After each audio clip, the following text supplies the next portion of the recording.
Olá você, seja bem-vindo a mais um episódio do Cell-In Podcast. Meu nome é Fabrício Tavares e hoje vamos falar sobre privacidade e segurança da informação. Para conversar com a gente hoje está aqui o Thiago Cciol. Thiago é fundador e CTO da Talklead e também fundador da Plug CRM. Essa foi vendida recentemente para Resultados Digitais, que é uma empresa líder em marketing digital aqui no Brasil. E também é formado em ciência da computação. Muito obrigado por aceitar o convite, Thiago. E junto comigo, seu co-host de sempre, Alexander Reis. E aí, Alex, beleza? Olá pessoal, seja bem-vindo, Thiago. Thiago, conta pra gente aí por que eu não deveria, em hipótese alguma, repetir senha.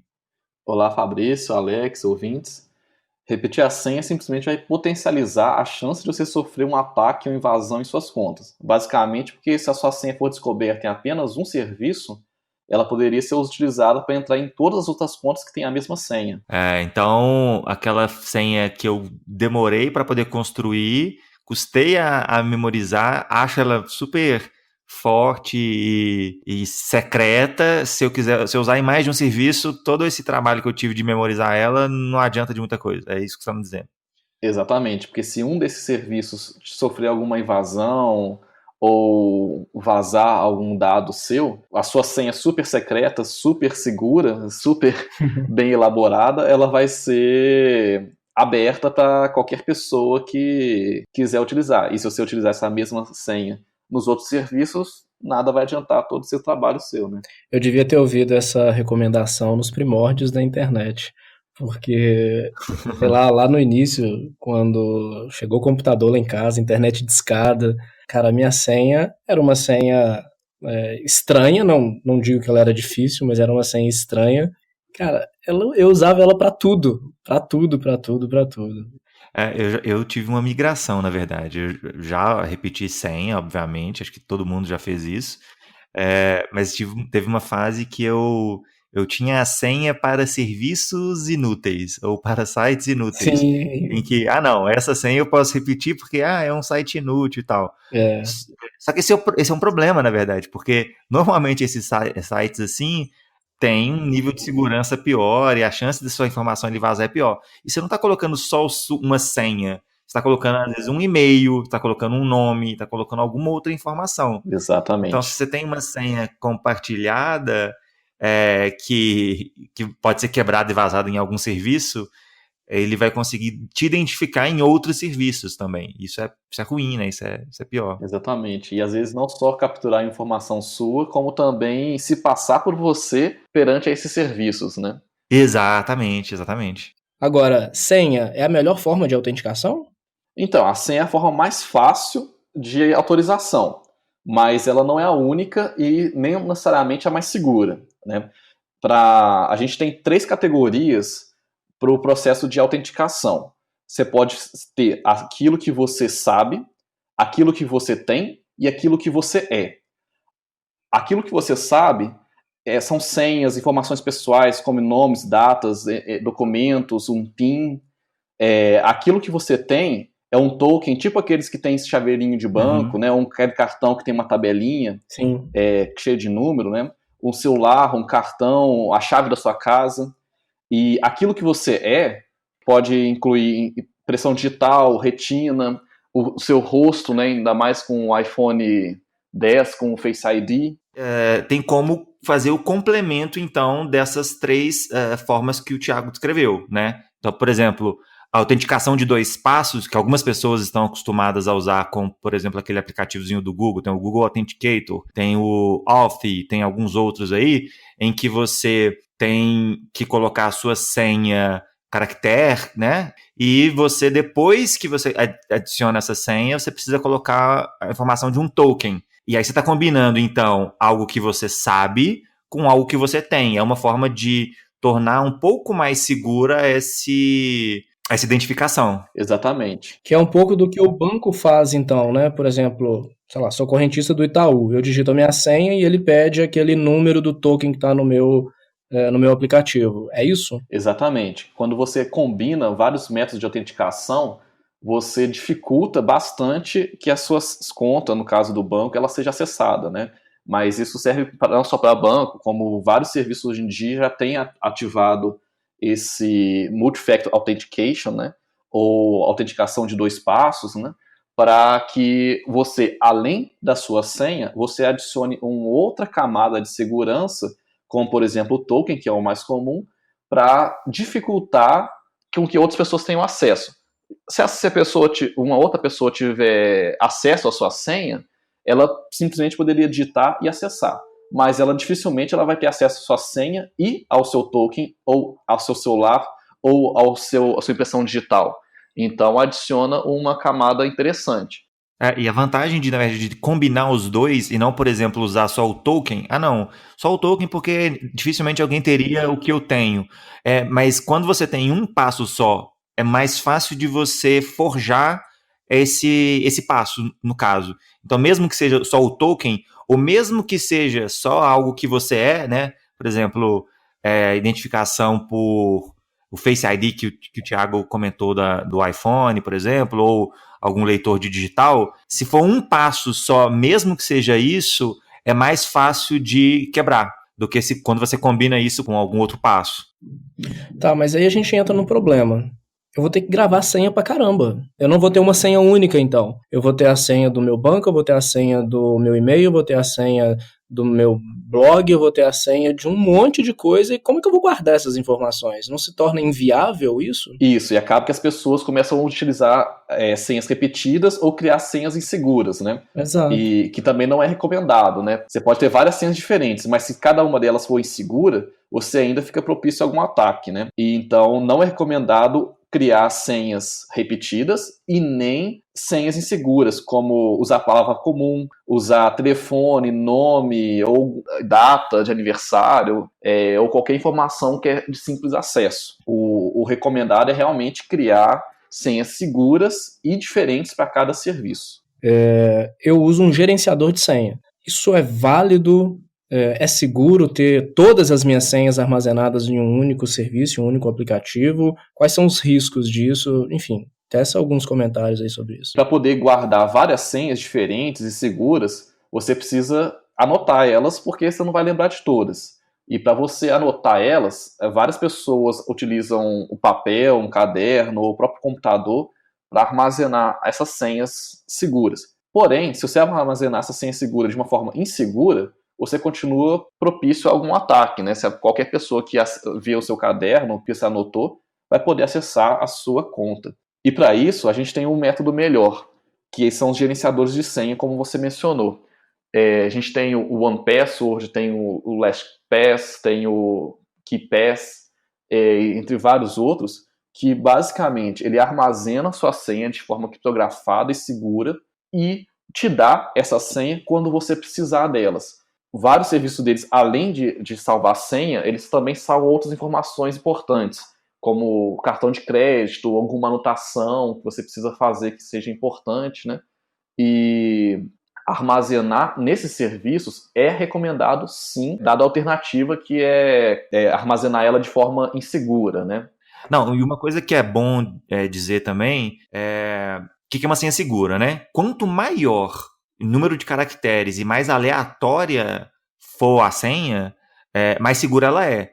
Então, né, o que você falou, né, Thiago, com relação a você não vai conseguir lembrar todas as suas senhas diferentes e seguras. É porque, provavelmente, se você tiver realmente uma senha para cada serviço e ela for segura, ou seja, ela for realmente grande e aleatória, vai ser muito difícil de você lembrar. Exato. Para a senha ser segura, ela precisa embaralhar muitas informações, né? Exato.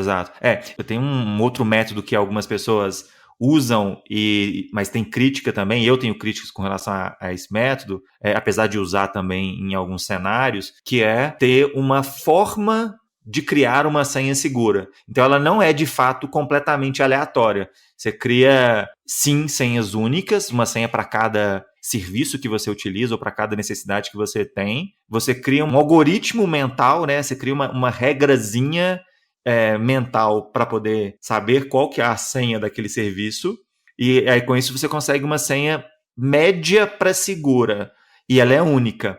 O problema, qual que é o problema desse método, né? É que como ela não é completamente aleatória, ela é advinda de uma regra que você criou, mesmo que só você saiba essa regra, é possível que isso seja identificado, exatamente. Por exemplo, se eu descobrir qual que é o seu método, eu consigo, de uma maneira mais fácil, descobrir qual que é a sua senha no serviço que você usa.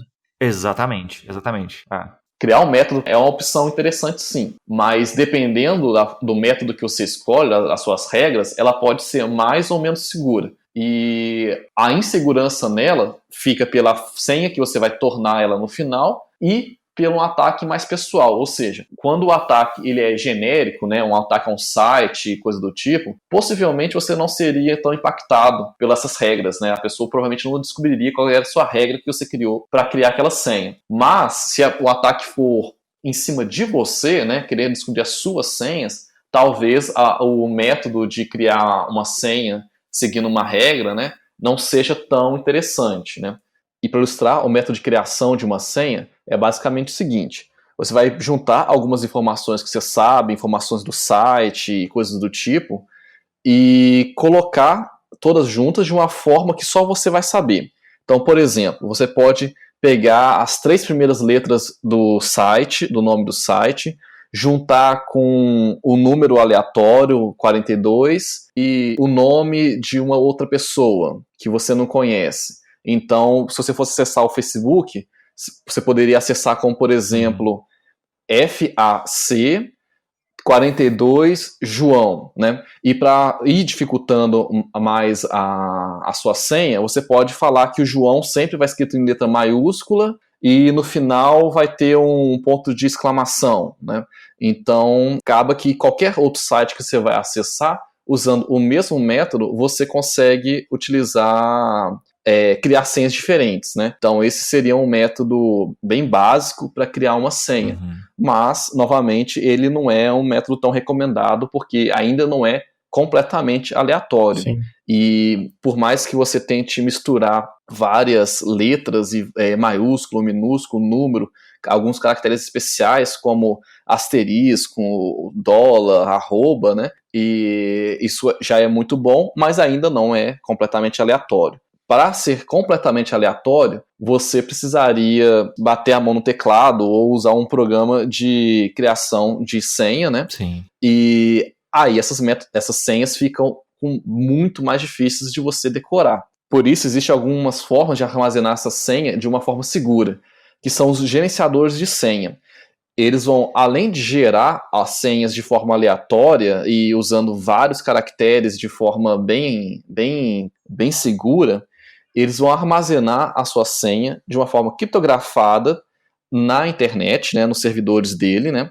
E quando você precisar utilizar essa senha para os sites, ele simplesmente vai recuperar aquela senha para aquele site e vai te permitir logar de forma fácil, inclusive. E como ele vai armazenar todas as suas senhas, você não precisa decorar nenhuma delas. Só comentando com relação a essas duas coisas que você falou, Thiago, apesar dessa forma de usar um método, né, para poder criar senhas, não é ideal, ele já é melhor do que repetir as senhas entre os serviços, Sim, né? É bem melhor. Mas ele não é tão seguro, por exemplo, quanto usar um aplicativo gerenciador. Em contrapartida, ele permite que você acesse em qualquer celular ou em qualquer computador. Você não precisa necessariamente estar com o seu computador ou o seu celular ali. Existe uma certa inconveniência, que é pequena, mas ela existe quando você usa um gerenciador, por exemplo, de senhas, em que você tem que estar sempre com acesso a ele para poder acessar algum outro serviço. Então, se você tiver, às vezes, numa viagem e aconteceu alguma coisa com o seu celular, alguma coisa assim, e você precisa acessar um serviço desse, acaba ficando um pouco mais complicado. Mas, né, é uma forma de você ter senhas mais seguras também. Exato, aí você pode pensar que assim como fica mais complicado para você, fica mais complicado para quem também quer te invadir, Exatamente. né? Então, é uma complexidade boa nesse caso, né? E como você mencionou, sim, você não precisa estar com o computador seu apenas, o celular seu apenas, você pode utilizar um serviço online, por exemplo, né, que facilita, no caso, você vai precisar acessar de outras formas, né, em outro computador. Porém, essa não é a forma normal que você vai acessar, né? Então, ele tem, inclusive, a conveniência, normalmente, de você não precisar nem digitar a senha quando é o seu próprio computador. Você simplesmente clica lá no ícone lá do Facebook dentro do aplicativo e ele já abre e já digita a sua senha, o seu login e já manda o conectar.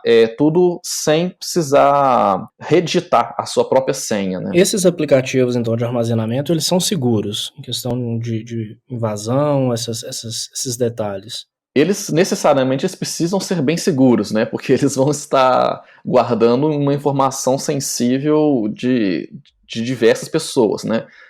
Sem dúvida, eles vão ser um foco bom aí para hackers e crackers que querem roubar senha, né? Uhum. Mas por conta disso, eles guardam suas informações de forma criptografada.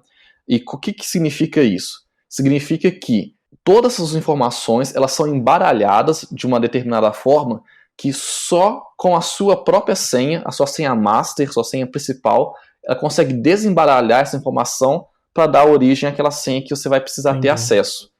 E quanto melhor o algoritmo para fazer essa criptografia, mais difícil fica de você ter as suas informações liberadas de forma explícita, né?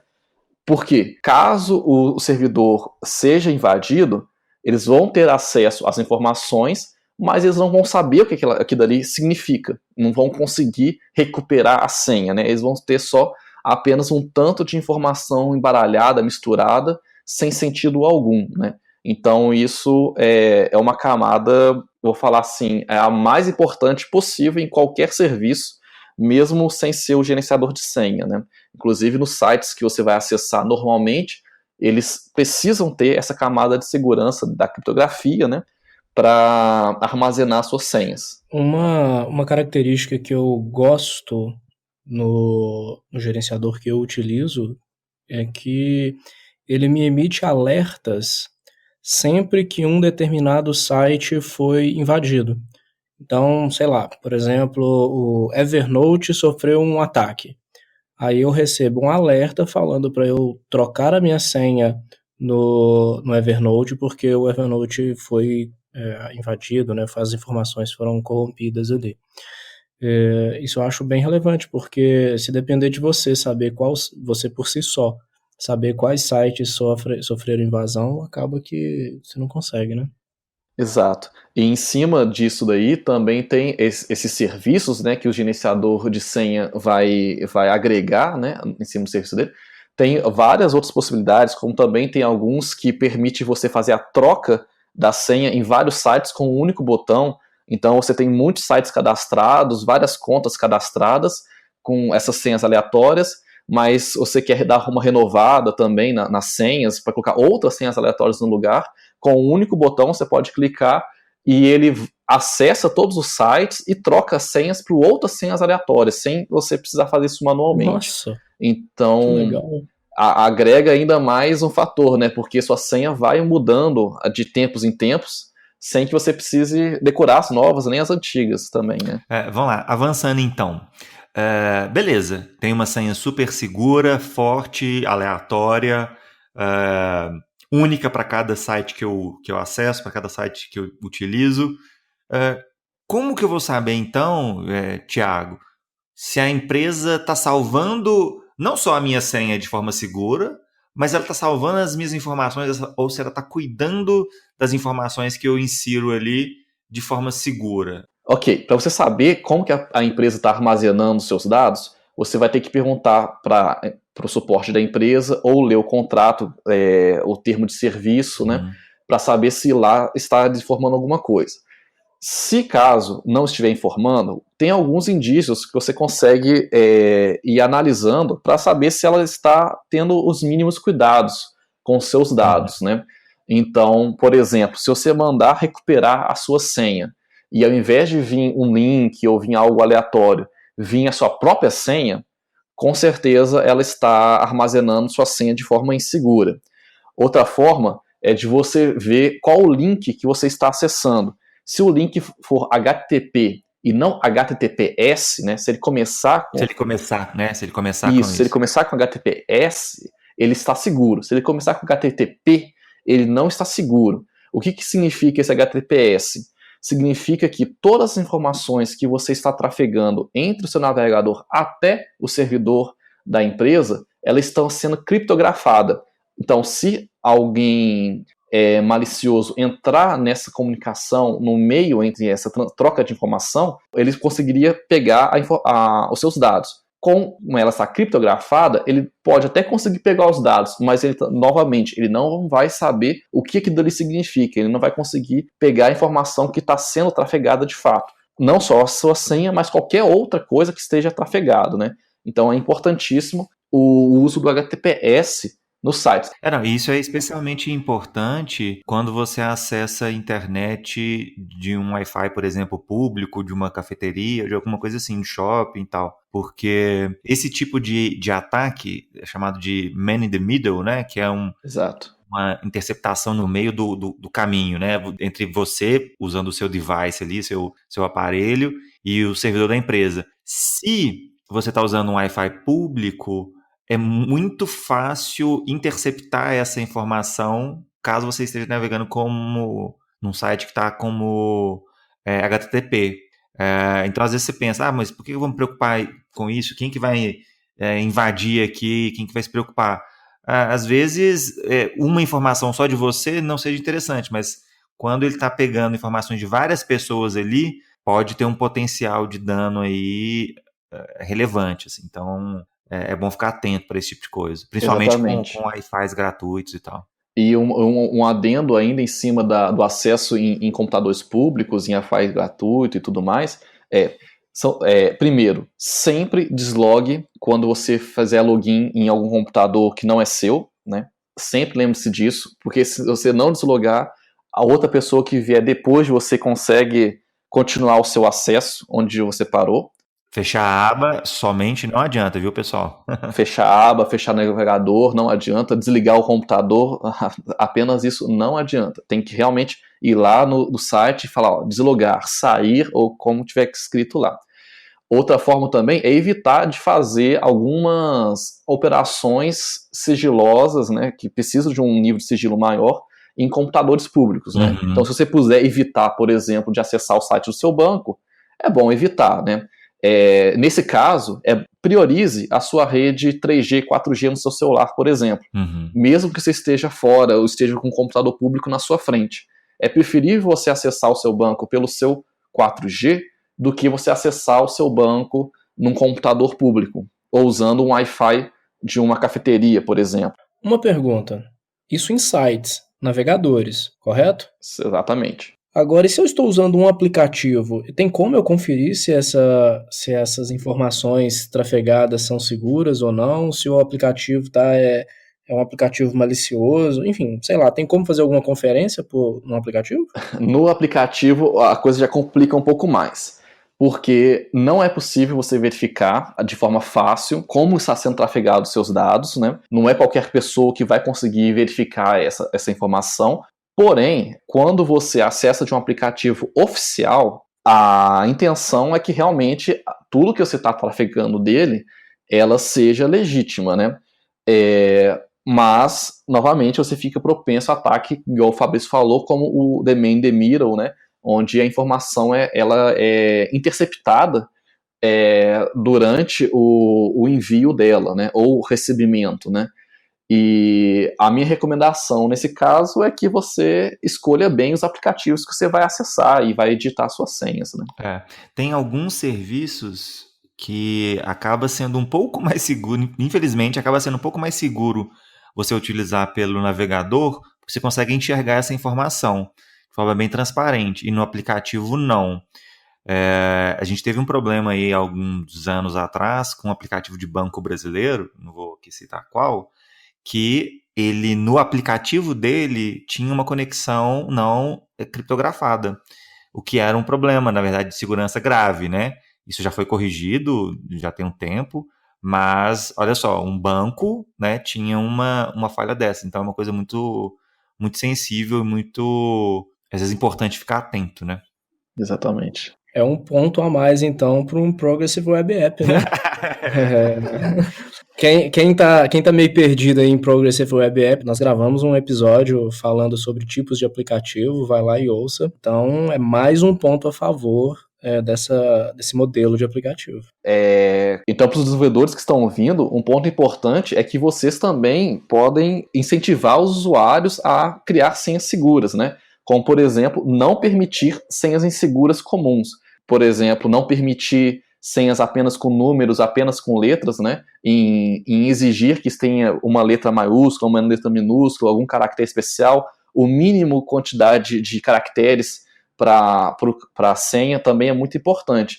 Não permitir senhas comuns, né? O relatório de 2017 da Splash Data analisou cerca de 5 milhões de senhas vazadas na internet e constatou que 10% dessas senhas, ou seja, 500 mil pessoas, utilizam as tops 25 senhas menos inseguras. Entre elas está 1, 2, 3, 4, 5, 6, admin, login, Star Wars, hello. Então, é importante que o aplicativo também incentive que a senha que o usuário vá digitar, ela seja segura também. Mais uma dica aí para os desenvolvedores. Também não limite a quantidade de caracteres que a senha pode ter, por favor. Importante. Colocar limite ali é importante, porque mesmo quando você faz uma senha super segura, às vezes o site te limita a uma quantidade muito baixa e você acaba ficando com aquela senha insegura por uma limitação do próprio site e não por uma escolha sua. Então, avançando no assunto, beleza, a gente falou de senha, a importância de senhas seguras e tal. E um outro ponto igualmente importante são os backups, né? Hoje, acho que praticamente todas as nossas informações, documentos, fotos, vídeos, tudo está no computador. Se não está no seu computador, está armazenado em algum serviço, compartilhado em alguma rede social, alguma coisa assim.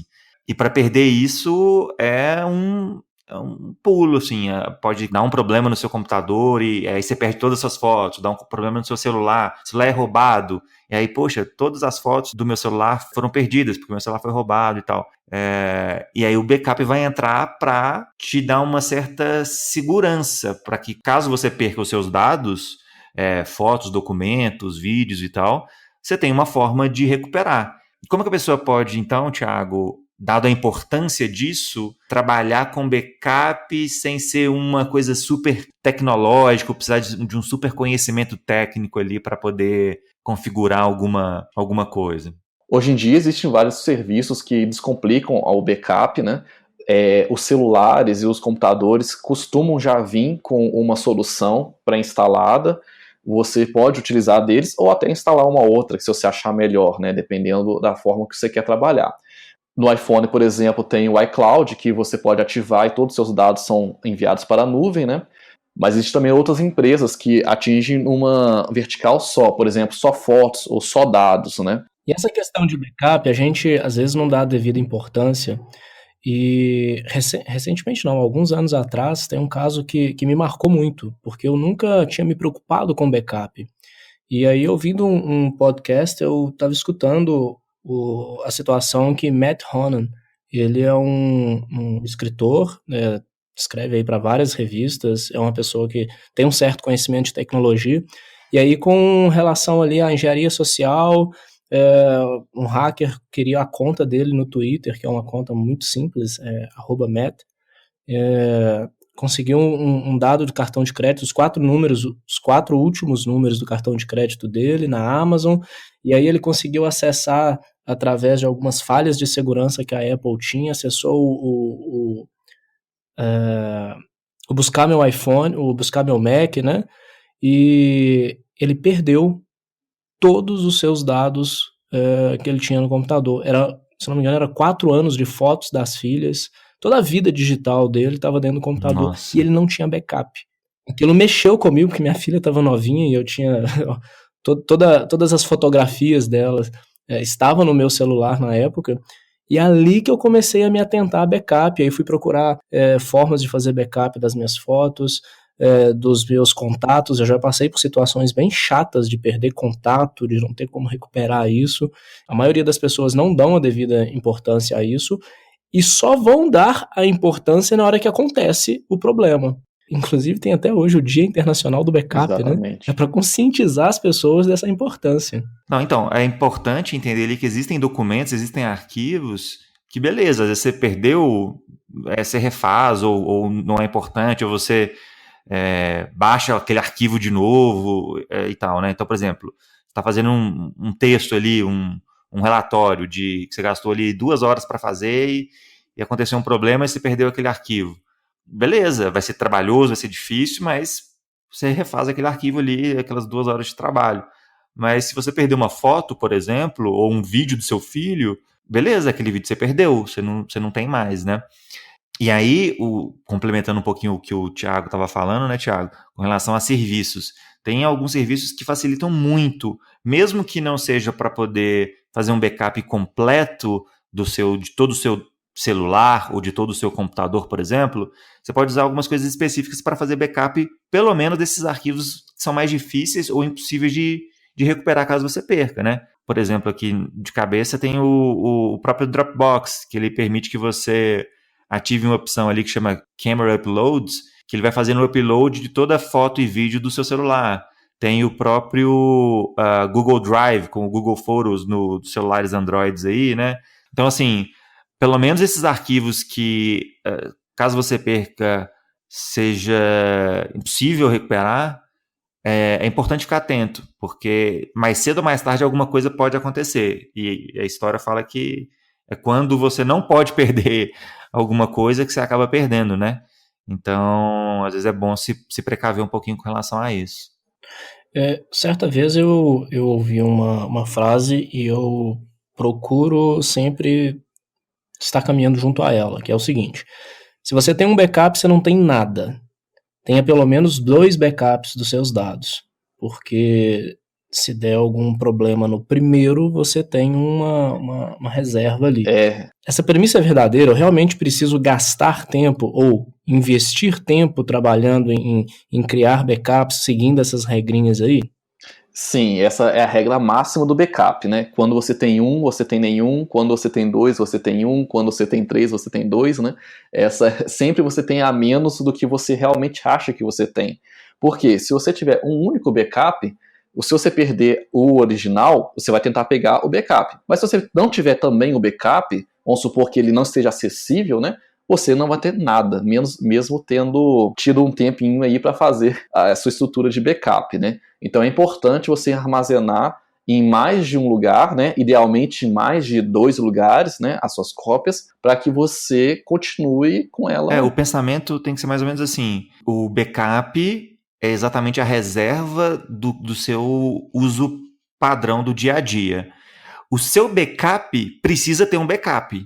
O backup do seu backup também. E assim, de forma, eu vou falar, virtualmente infinita, até você achar que é suficiente para o nível de importância daquilo que você está querendo se resguardar quanto à perda, né? Para a maior parte das pessoas e para a maior parte das coisas, tudo bem, você ter 2 backups, 2 backups no sentido de 2 lugares em que você salva as informações de forma frequente e tal, funciona, ok. A chance de os 2 diferentes darem problemas e tal é baixa, pode acontecer, mas é baixa e tal, tudo bem. Mas para coisas mais sensíveis, né, então, por exemplo, para sistemas em que eu preciso garantir que eu não vou perder informação em caso de algum desastre ou alguma coisa assim, é importante você ter de forma mais redundante. Um resumo de tudo que nós conversamos aqui, então, dê a devida importância às suas informações. Se a filmagem do seu casamento é relevante, se as fotos dos seus filhos são importantes, se os documentos da sua empresa são importantes, salve essas informações em formato de backups, porque uma hora você pode precisar. Se você precisar, você vai ter como recuperá-las. Eu acho que o que não pode acontecer é o que aconteceu comigo. A filmagem do nosso casamento não tinha backup. Nossa. E a minha esposa, ela gravou, ela fez era em VHS a filmagem, e ela gravou um filme em cima da filmagem do nosso casamento. Nossa senhora, pois Se tivesse um backup, você ainda teria filmagem, né? Exatamente. E é uma informação que hoje, está só na nossa memória. É Uhum. impossível de recuperar. Não tem jeito de recuperar. Backup é importante. Senha segura é importante, backup é importante, gente. Uma outra coisa importante é a questão da privacidade dos dados, né? Para a gente saber o que essas empresas estão fazendo com as nossas informações. A gente teve então a GDPR na Europa, regulando a questão de dados para os europeus. A gente teve agora recente, acho que se não me engano, em agosto de 2018, a LGPD, que é a Lei Geral de Proteção de Dados Pessoais aqui no Brasil, em que ela vai falar um pouco sobre como as empresas podem solicitar, armazenar, trabalhar dados pessoais. É importante lembrar que a GDPR ela não tem caráter sobre lei. Ela é uma regulamentação que todos os países da União Europeia entraram num acordo, né, em que todos os países vão seguir, né, as mesmas regulamentações, e em cima disso eles pedem que as empresas se adaptem a essas regulamentações, né? E as regulamentações elas dão um foco principal no usuário, né, no dono daquela informação. Uhum. Então, toda aquela informação que é gerada pelo aquele usuário, que é de propriedade daquele usuário, ela precisa estar sob controle do próprio usuário. E tudo indica que outros países, né, fora da União Europeia também vão seguir isso, né? O Brasil, como você mencionou aí, também tem esse projeto aí da LGPD, né? E ela vai entrar em vigor em fevereiro de 2020. Essas leis, essas regulamentações, na verdade, elas vêm um pouco até como reação do que tem acontecido nos últimos anos, né? As empresas, de forma geral, estão usando quase que de forma indiscriminada os dados das pessoas. Acredito que a área de vendas e a área de marketing em geral se aproveita muito disso, mas tem várias outras empresas que acabam incorporando no seu modelo a necessidade desses dados, né? E aí eu te pergunto, Thiago, por que as empresas precisam tanto dessas informações? Eu estou falando aqui principalmente de informações pessoais, né? Quando eu falo informações pessoais, eu não me refiro somente a nome, data de nascimento, endereço, esse tipo de coisa, mas a hábitos. Hábitos, como a pessoa utiliza um software, o que ela compra, o que ela, né, consome e tal. O que as empresas fazem com isso? Por que elas precisam tanto disso hoje em dia? As empresas elas usam essas informações basicamente para melhorar os serviços delas, né? Para entender melhor o usuário, principalmente, igual você falou, no marketing, né? O marketing ele serve para impulsionar uma mensagem, né? Ele serve para ganhar a atenção do consumidor perante várias distrações, né? E então, quanto mais assertivo ele tiver na mensagem que ele quer passar para você, melhor para ele. Vai diminuir o custo e provavelmente vai aumentar o consumo em cima de um produto, né? Mas não só isso que serve a essas informações. Também tem os usos legítimos, como, por exemplo, melhorar a saúde, melhorar o seu desempenho profissional ou educacional, né, acadêmico, em cima das informações que as empresas vão recolhendo sobre você. Porém, isso parece ser meio preocupante, né? O uso dessa informação indiscriminado, ele pode, igual você falou... Eu acho que o maior problema dessa questão toda, Thiago, é quando as empresas não são, primeiro, transparentes com relação às informações que elas armazenam ou que elas coletam, né? E quando elas ainda assim armazenam, coletam e processam dados que você não gostaria que ela tivesse acesso ou não gostaria que ela tivesse trabalhando em cima desses dados, né? Então, assim, acho que eu entendi a sua resposta. Até mesmo o próprio uso desses dados para marketing, eu pessoalmente acredito que em vários momentos é desejável. Eu quero receber uma propaganda mostrando que seria bacana eu usar um determinado sabão em pó para lavar roupa. Tudo bem, eu não sei, eu não vou saber tomar essa decisão se alguma empresa ali não me influenciar, e eu também não vou correr atrás dessa informação. Para trazer na questão da privacidade, né? Acho que tem um limite ali entre o bacana, melhorou o serviço para mim, agora eu estou com um serviço melhor e mais satisfeito e mais alegre, beleza? E tem o lado, a gente chama de, até tem um termo em inglês que fala creepy, né? Tipo assim, nossa, essa empresa sabe tanto de mim e está usando uma coisa de forma às vezes invasiva, e aí entra os problemas de privacidade, né? E eu acho que o grande problema não é nem o uso da informação específica que estão coletando ao meu respeito para trabalhar publicidade. Eu acho que o grande problema dessa coleta de informação é eu, dono da informação, não saber para que ela está sendo usada. Então, se a Amazon está coletando as minhas informações, por exemplo, para me indicar livros que eu vou gostar, ok, legal. Mas eu quero saber por quê. Eu quero saber se esses dados que a Amazon está coletando, a Amazon, que é uma empresa que eu confio, realmente está usando só para ela, ou se ela está comercializando ou usando a minha informação para outros fins. Então, se é para me recomendar bons livros, ok, eu aceito. Agora, se for para passar essas informações para uma editora, para essa editora escrever um livro focado naquilo que eu leio, não sei se eu vou querer esse tipo de ação com os meus dados. Está muito em cima disso também, né?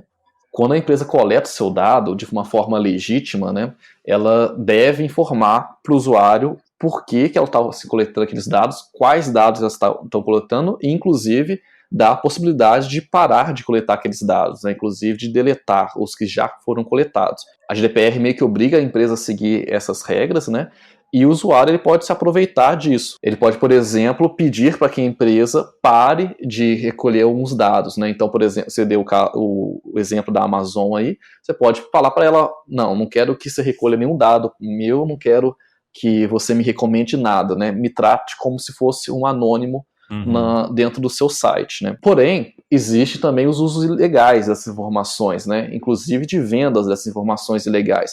E nesses casos, dificilmente você vai ter informado isso nos termos de serviço, né? Exatamente, E nesses casos que se tornam bem mais preocupantes. E aí realmente tratar isso como uma forma criminosa de manipulação dos seus dados, né? De captura ou coisa do tipo. Não, acho que as pessoas precisam ficar bem atentas com relação a isso, principalmente hoje em dia com aplicativos no celular, né? Um exemplo disso de empresas aí, às vezes não são nem empresas, às vezes são pessoas físicas ali que estão se aproveitando dessas informações. Baixa um aplicativo que é uma calculadora, e a calculadora pede permissões do seu celular que não fazem sentido para a atuação de uma calculadora. Então, por exemplo, baixei a calculadora e ela pede para poder ver a identificação do meu celular, minha lista de contatos, ter acesso à câmera e ao microfone. Poxa, por que uma calculadora precisa ter isso, né? E às vezes a gente acaba permitindo esses aplicativos terem acesso a essas informações de forma indiscriminada. E isso colabora para que suas informações estejam ali circulando. E não só uma calculadora, um aplicativo, né? É importante lembrar que o login com o Facebook, né? Ele também costuma apresentar uns pedidos de permissões meio estranhas, né? E isso pode ser desde um desleixo do desenvolvedor, ou pode ser também de uma forma às vezes intencional, maliciosa, né? Querendo realmente intencional, coletar essas informações. Exatamente. Isso é muito relevante. Por exemplo, né? A gente já usa aplicativos para troca de mensagem há bastante tempo. Sei lá, o mais antigo que eu me lembro ali foi o ICQ. Depois vem MSN, com o uso dos celulares ali, SMS, até chegar à massificação desse tipo de comunicação, né? Instagram, Facebook Messenger, WhatsApp, enfim. A maioria desses serviços são gratuitos. Esses mensageiros que a gente usa aí no dia a dia são serviços gratuitos. Só que o custo de manutenção disso é altíssimo. Tem infraestrutura, energia, servidor, sei lá, funcionários. Aí uma coisa que eu sei é o seguinte: não existe almoço grátis. Então, eu sempre me perguntei uma coisa: quem que paga a conta desses aplicativos? Quem paga as contas dessas empresas para que eu use um serviço tão massificado que tanta gente usa de forma gratuita? Como é que funciona isso? Quando você não está comprando uma mercadoria, a mercadoria é você, né? Então, nesse caso, são as suas informações, né? O que você está gerando, ela está gerando algum valor para a empresa. E com esse valor que você está criando para a empresa, ela consegue pagar as suas próprias contas, né? Mas como que eu estou gerando valor para a empresa? Depende, tem várias formas, né? Duas mais comuns são valor para publicidade. Então, através dos seus dados pessoais, e dados pessoais de muitas pessoas, a empresa consegue fazer segmentação e vender essa informação para pessoas que querem anunciar. Então, eu estou vendendo fralda descartável. Eu quero quem? Eu quero pais de filhos que ainda usam fraldas. Então, se a minha mensagem chega para pais de filhos que ainda usam fraldas, ela vai ter uma probabilidade de me trazer mais vendas maior que se eu estou mandando uma mensagem para pessoas que não têm filhos, por exemplo. Então, através dessas informações, o Facebook, por exemplo, ele consegue vender isso para anunciantes e ter faturamento. Então, essa é uma forma. Lembrando que essa segmentação que o Facebook faz, ela faz de forma anônima, né? Então, por mais que ele está utilizando o seu dado, ainda está garantido que você é anônimo em meio àqueles todas as informações. Isso. E essa é a forma mais comum e, eu diria, talvez aceitável pelas pessoas com relação a esse uso. Uma outra forma, entrando um pouco no, talvez, que o Thiago tinha falado, com relação a formas maliciosas e ilegítimas, é quando a empresa coleta esses dados, essas informações, vende de forma indiscriminada para uma empresa que vai entrar em contato comigo para poder, às vezes, me vender uma coisa que eu não quero, de forma alguma, ou vai entrar em contato comigo de forma invasiva, né? A gente conhece muito isso por telemarketing, por exemplo. Hoje em dia está um pouco menos comum esse telemarketing que vem como um spam por SMS ou por WhatsApp, né? Que é o que seria, por exemplo, o acesso de uma calculadora te pedindo informação dos seus contatos. Exatamente, exatamente. O que essa calculadora vai fazer com esses dados? Com certeza não é algo bacana, não é algo legal para você, entendeu? Inclusive, outra forma maliciosa de tratar as informações é quando a empresa não respeita a sua opção de não coletar as suas informações. Então, quando você explicitamente fala que você não quer e a empresa continua coletando, isso também é um uso não digno da plataforma. Um exemplo disso é quando você recebe um e-mail marketing e pede para se descadastrar e seu e-mail não sai da lista e você continua recebendo indiscriminadamente. E caminhando então para o nosso encerramento, Thiago, fala aí uma dica final aí para os nossos ouvintes, o que a gente precisa ficar atento, alguma palavrinha final? Então, não subestime a importância dos seus dados, nem das suas senhas, nem dos seus backups. Atenção com tudo isso, gente. Thiago, valeu demais a sua disponibilidade e o seu tempo aí de estar com a gente nesse bate-papo, muito bom, muitas informações, acho que é importante, né, para todo mundo. Então é isso, pessoal. Um abraço e até o próximo episódio.